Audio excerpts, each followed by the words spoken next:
Hello everyone, welcome to learner bee. I am Shivani Chauhan. इस video में हम लोग देखेंगे क्लास 6 बालराम कथा का चैप्टर 11 लंका विजय का पार्ट 2। इससे पहले पार्ट 1 थोड़ा छोटा बनाना पड़ा था, तो यहाँ से स्टार्ट करते हैं। इसमें वो लोग राम और बाकी पूरी वानर सेना जो है समुद्र तक पहुँच गई है। अब उन्हें समुद्र पार करना है। तो समुद्र बताता है राम को कि नल जो है वो समुद्र के ऊपर पुल बना सकता है। तो नल ने अगले ही दिन काम प्रारंभ कर दिया पुल बनाने का। वानर कंकड़ पत्थर शिलाएं लाते रहे, नल पुल बनाते रहे। 5 दिन में पुल तैयार हो गया। समुद्र को 2 टुकड़ों में बांटता हुआ तो पुल बन गया समुद्र पर 5 दिन में ही। उसका घमंड चूर करता हुआ, मतलब समुद्र का कि उस पर कोई जा नहीं सकता उससे पार करके। सबसे पहले विभीषणपुर से उस पार गए। पीछे पीछे वानर सेना का अगला शिविर दूसरे तट पर बना। असंभव, रावण क्रोध से चीख उठा। समुद्र पर पुल कैसे बन सकता है? इस समाचार ने रावण को विस्मय, मतलब समाचार जब उसको मिला रावण को कि समुद्र पर पुल बन गया है, तो रावण को विश्वास ही नहीं हो रहा था कि समुद्र पर पुल कैसे बन सकता है। उसको डर भी लग रहा था, लेकिन उसने जो मन में ठान लिया था उससे डिगा नहीं। उसने आदेश दिया, सेना तैयार की जाए, युद्ध का समय आ पहुंचा है। अब दोनों सेनाएं समुद्र के एक ही ओर थीं। उनका आमना सामना होना शेष था। आक्रमण की तैयारी थी अब, क्योंकि सेना पहुंच गई समुद्र के दूसरे पार, तो अब दोनों सेनाएं आमने सामने थी। रणनीति बन चुकी थी। पहले आक्रमण की योजनाओं को अंतिम रूप दिया जा रहा था। तो योजना भी तैयार थी और आक्रमण की पूरी तैयारी कर ली गई थी। राम ने अपनी सेना को 4 भागों में विभक्त किया, मतलब 4 भागों में बांट दिया। लंका के 4 द्वार थे, चौतरफा आक्रमण होना था। हर टुकड़ी को एक द्वार सौंपा गया। राम ने पर्वत शिखर पर चढ़कर स्वयं लंका का निरीक्षण किया। लंका के वैभव से वे चकित थे कि मतलब इतनी वैभवशाली, इतनी बड़ी और इतनी खूबसूरत लंका है। उन्होंने लक्ष्मण को बताया। सूर्योदय होते ही राम ने आदेश दिया, लंका को चारों ओर से घेर लिया जाए। वानर सेना जयकार करती चल पड़ी, तो उन्होंने लंका पर कूच कर दी, लंका पर आक्रमण कर दिया था। इस बीच राम ने अंगद को बुलाया, कहा तुम लंका जाओ मेरे दूत बनकर। तो राम ने अंगद से कहा कि तुम मेरे दूत बनकर लंका जाओ, सुलह का अंतिम प्रयास करो ताकि युद्ध टल जाए। रावण से कहो कि सीता को लौटा दे, अन्यथा उसका अंत होगा। तो राम ने अंगद विभीषण के भाई का बेटा, सॉरी विभीषण नहीं, जो अंगद होता है वो, हाँ अंगद बाली का बेटा होता है। सुग्रीव का जो भाई होता है ना, उसका बेटा होता है अंगद। उसको दूत बना करके राम जो है आखिरी बार भेजते हैं रावण के पास कि भाई या तो संधि कर लो वरना तो मारे जाओगे, इस तरीके से। तो सूर्योदय होते ही राम ने आदेश दिया कि भाई लंका पर चढ़ाई करो। उससे पहले अंगद को भेजा दूत बनाकर। तो फिर अंगद ने ऐसा ही किया, पर रावण नहीं माना। राम का संदेश सुनकर रावण क्रोधित हुआ।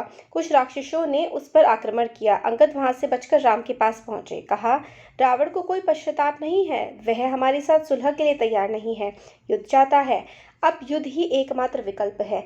वानर युद्ध के लिए तैयार थे, राम के आदेश की प्रतीक्षा में थे। आदेश मिलते ही उन्होंने लंका पर चढ़ाई कर दी, लंका पर आक्रमण कर दिया। उधर रावण के आदेश पर उसकी सेना निकल पड़ी। राक्षस उतावले थे, चित्कार कर रहे थे। रावण के जय घोष से लगा कि आसमान जो है वो फट जाएगा। वे दौड़े और वानर सेना पर टूट पड़े। भयानक युद्ध हुआ। हर ओर दहला देने वाला शोर, हाथियों की चिंगार, घोड़ों की हिनहिनाहट, रथों की सरसराहट, कोलाहल। रथ हवा से बातें कर रहे थे, तलवारें खींच गई थीं, बाणों से आसमान भर गया था, भाले उड़ रहे थे। दोनों ओर के कई वीर मारे गए। रावण के अनेक पराक्रमी राक्षस ढेर हो गए। धरती लाल हो गई थी। शत विशत शव बिखरे पड़े थे। करहाते घायलों की ओर कोई ध्यान नहीं देता था। शाम होने को थी। मेघनाथ ने राक्षस सेना को पीछे हटते देखा। उसने अपने सैनिकों को ललकारा, आगे बढ़ो, हम विजय के करीब हैं। मेघनाथ ने सेना का नेतृत्व संभाल लिया। राक्षस उत्साह से आगे बढ़े। मेघनाथ की दृष्टि राम लक्ष्मण पर थी।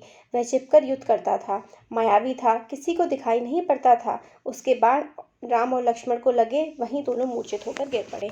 तो पहले तो मतलब युद्ध चल रहा था, दोनों तरफ से काफ़ी हानियां हो रही थी। फिर एकदम से क्या हुआ, जो रावण का बेटा था ना मेघनाथ, उसने राम लक्ष्मण पर छुप के वार किया और वो दोनों बेहोश हो गए। मेघनाथ ने समझा काम हो गया। उसने दोनों भाइयों को मृत समझ लिया। मेघनाथ को लगा दोनों भाई मर गए। वो मैदान छोड़कर महल की ओर दौड़ पड़ा।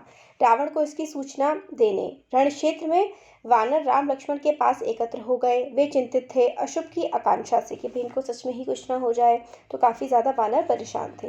विभीषण ने दोनों का उपचार कराया, उनकी मूर्छा टूटी। तो विभीषण ने दोनों का उपचार करवा दिया और उनकी मूर्छा टूट गई।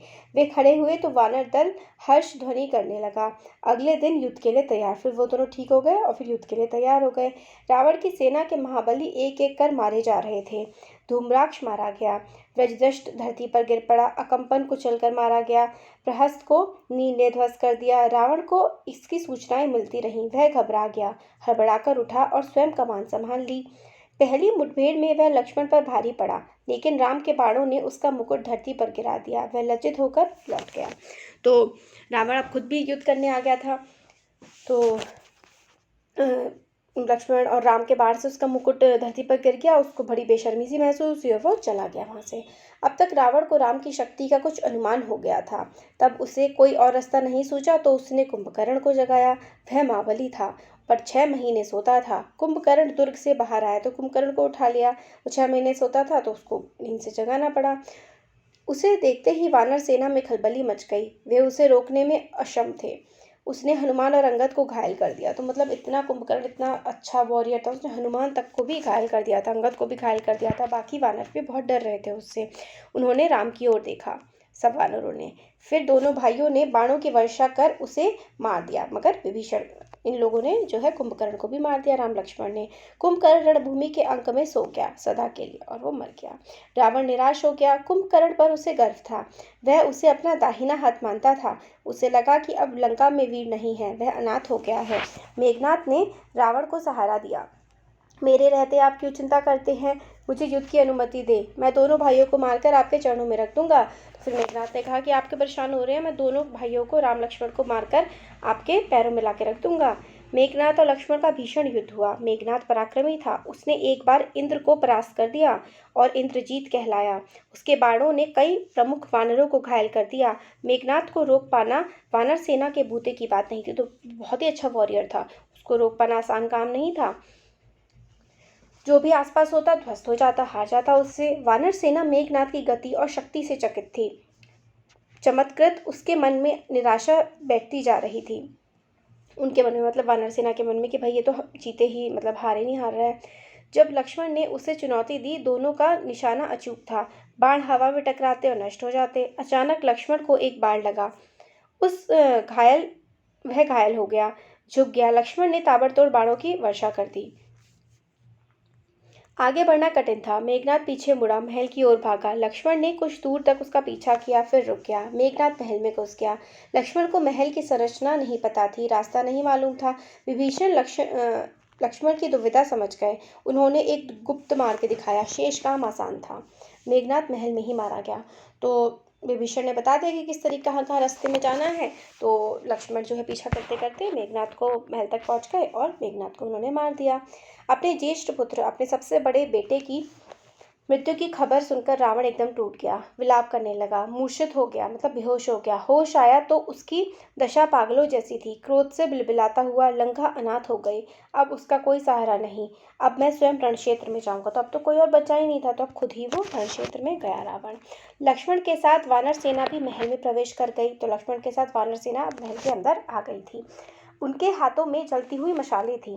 वानरों ने लंका में जहां तहां आग लगा दी, अन्न भंडार फूंक दिए, शास्त्रागृह जला दिए, मारकाट मच गई। जो भी सामने पड़ा मारा गया। कंपन, प्रजंग, युशाप, कुंभ मारे गए। हनुमान ने निकुंभ, देवांतक, तिशरा को मौत की नींद सुला दिया। तो मतलब वे लोग महल में घुस गए थे और महल को बिल्कुल जला रहे थे और वहाँ राक्षसों को मार रहे थे।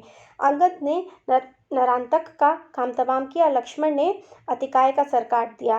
राक्षस सेना भाग खड़ी हुई। तो मतलब पूरी तरीके से राक्षस सेना को ये लोग हराने में लग गए थे। रावण के पास अब कोई विकल्प तो बचा नहीं था। अब रावण मतलब एक तरह से पूरी तरह से अकेला पड़ गया था ना, कोई विकल्प नहीं बचा था। युद्ध नाथ हुआ। अकेला बचा रावण युद्ध के लिए निकला, फुफकारते हुए, फन कुचलते सांप की तरह। वह जिधर मुड़ता भगदड़ मच जाती। वानरों को भागते देख लक्ष्मण आगे आए, धनुष बांध लिए, रावण के सामने अभेद दीवार की तरह खड़े हो गए।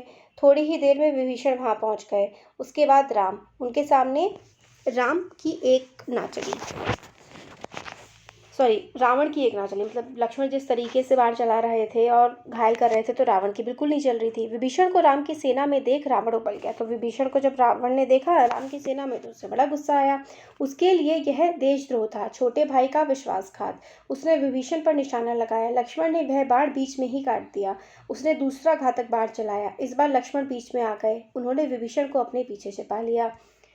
बाण लगते ही लक्ष्मण जो है वो बेहोश हो गए, गिर पड़े। राम ने यह देखा, उनकी आंखें क्रोध से लाल हो गईं, आग बरसने लगी। उन्होंने लक्ष्मण को सुग्रीव की निगरानी में छोड़ा और रावण को चुनौती दी। कहा, रावण, काल तुझे मेरे सामने ले आया है, आज अन्याय पर न्याय की विजय होगी, तेरा अंत निश्चित है। तो अब राम और रावण की लड़ाई होने लगी। उधर हनुमान लक्ष्मण को उठाकर रणक्षेत्र से दूर ले गए। तो हनुमान ले गए दूर लक्ष्मण को, और वैद्य सुषेण को बुलाया। हनुमान संजीवनी बूटी लाए। चिकित्सा हुई। धीरे धीरे रक्त का रिसाव बंद हो गया, घाव भर गया। संजीवनी का प्रभाव चमत्कारी था। सुग्रीव ने लक्ष्मण के स्वस्थ होने की जो सूचना है वो राम को पहुंचा दी। वह सिंह की भांति रावण पर टूट पड़े, मतलब बहुत बुरी तरह रावण पर हमला करने लगे। राम रावण युद्ध भयानक था। शस्त्रों की गति से कपा देने वाली ध्वनियां निकल रही थी। हवा थम गई थी। सूरज बादलों के पीछे छुप गया था। शस्त्रों की चमक बिजली की तरह कौंध रही थी। गड़गड़ाहट थी थर्रा देने वाली। दोनों योद्धा अपनी पूरी शक्ति से लड़ रहे थे। कोई एक रत्ती भी पीछे खिसकने को तैयार नहीं था। कुछ ही देर में लगा कि युद्ध समाप्त होने को है। दोनों पक्ष के योद्धा हाथ बांधकर खड़े हो गए। छोटे छोटे युद्ध थम गए। सबकी नजरें राम लक्ष्मण पर थीं। सबकी आंखें फटी रह गईं, पलकें झुकाना भूल गए। उन्होंने ऐसा युद्ध पहले कभी नहीं देखा था। मतलब राम और रावण का इतना भयंकर युद्ध हो रहा था कि ऐसा युद्ध उन लोगों ने पहले कभी नहीं देखा था। इतनी भयंकर लड़ाई, ऐसी तीर और बाकी सब छोटे छोटे युद्ध रुक गए और सब राम और रावण को देखने लगे। लेकिन महासंग्राम समाप्त नहीं हुआ। रावण का एक बाण राम को लगा। उनके रथ की ध्वजा फटकर गिर पड़ी। राम ने प्रहार किया। बाण रावण के मस्तक में लगा। रक्त की धारा बह निकली। बीच में युद्ध कुछ पल के लिए रुका। तो पहले रावण का बाण जो है राम के रथ पे लगा तो ध्वजा झंडा गिर गया नीचे। फिर राम का बाण उसके सर पर लगा रावण के, तो खून बहने लगा और कुछ देर के लिए युद्ध जो है वो रुक गया। रावण अपने महल में चला गया घोड़े और रथ बदलने। राम को इसकी आवश्यकता नहीं पड़ी। युद्ध फिर शुरू हुआ। अब उनके रथ एक दूसरे के सामने थे। युद्ध आंखों में आंखें डालकर देख सकते थे। दोनों मतलब एक दूसरे की, राम और रावण एक दूसरे को आराम से देख सकते थे, बिल्कुल आमने सामने थे। घोड़ों के मुंह मिल गए थे। राम के बाणों ने रावण के रथ का मुंह तोड़ दिया। यह पराजय का संकेत था। रावण हिम्मत हारने लगा। जब तक वह रथ घुमाता राम का एक बाण उसके पार निकल गया। रथ मुड़ा, लेकिन रावण के हाथ से धनुष टूट गया। वह धरती पर गिर पड़ा, मारा गया। बची हुई राक्षस सेना हड़बड़ा गई, जान बचाकर भागी। उनकी दिशा ज्ञान शून्य हो गया। जिसे जिधर अवसर मिला भागा। कुछ राक्षस वानर सेना की ओर दौड़ पड़े, कुछ भागे हुए समुद्र में जा गिरे। तो मतलब जब रावण पे और राम का युद्ध चल रहा था, बाकी लोगों का भी, तो बाकी राक्षस भागने लगे इधर उधर, और अब रावण क्योंकि मारा गया था। लंका विजय अभियान पूरा हुआ। राम की जय जयकार होने लगी। कुछ समय पूर्व का रणक्षेत्र एकदम बदल गया। शस्त्रों की टंकार की जगह किलकारियों ने ले ली। वानर सेना उछल कूद करने लगे। समुद्र से ठंडी हवा आ रही थी। शस्त्रों से उत्पन्न गर्मी वह अपने साथ बहा ले गई। कोलाहल तुमुलनाद में परिवर्तन हो गया। प्रसन्नता सर्वव्याप्त थी। तो अब जब रावण मारा गया था तो फिर सारे वानर बड़े खुश थे। खूब आवाज़ें आ रही थी, खुशियों की किलकारियाँ की आवाज़ें आ रही थी, तो सब तरफ खुशी थी। अब रण क्षेत्र में केवल एक व्यक्ति दुखी था, शोक से व्याकुल, विलाप करता हुआ अपने भाई के मृत शरीर के पास खड़ा। राम ने विभीषण को समझाया, मित्र, शोक मत करो। रावण महान योद्धा था। उसकी अंत्येष्टि महानता के अनुरूप होनी चाहिए। मृत्यु सत्य है, इसे स्वीकार करो। तो विभीषण अपने भाई, रावण कैसा भी था तो भाई, तो विभीषण को दुख हो रहा था। तो राम ने विभीषण को समझाया कि मृत्यु ही तो अंतिम सत्य है। हर एक दिन मतलब एक ना एक दिन तो सबको जाना ही है। राम ने एक एक वानर का आभार माना, सुग्रीव को गले लगा लिया, लक्ष्मण से विभीषण के राज्याभिषेक की तैयारी करने को कहा। चाहते थे कि रावण की अंत्येष्टि के बाद राज्य तिलक हो, उसमें विलंब न किया जाए। उन्होंने हनुमान को बुलाया, अशोक वाटिका जाने का निर्देश दिया। यह संदेश आपको ही सीता तक पहुंचाना है। उन्हें लंका विजय का समाचार दीजिए और उनका संदेश लेकर शीघ्र आइए। तो हनुमान को भेजा राम ने कि सीता को मतलब बताओ कि लंका पे हमने विजय पा ली है। विभीषण के अंत्येष्टि से लौटने तक उनके राज्याभिषेक की तैयारी हो चुकी थी। लक्ष्मण राजमहल पहुंच गए थे। वानर स्वर्ण कलश में समुद्र का पानी ले आए थे। लक्ष्मण विभीषण के पास गए, उन्हें साथ लेकर राज सिंहासन तक आए। सोने का चमकता हुआ सिंहासन, रत्नों मणियों जटित समुद्र जल से उन्होंने सभासदों के सामने विभीषण का अभिषेक किया। अब विभीषण लंका के राजा थे।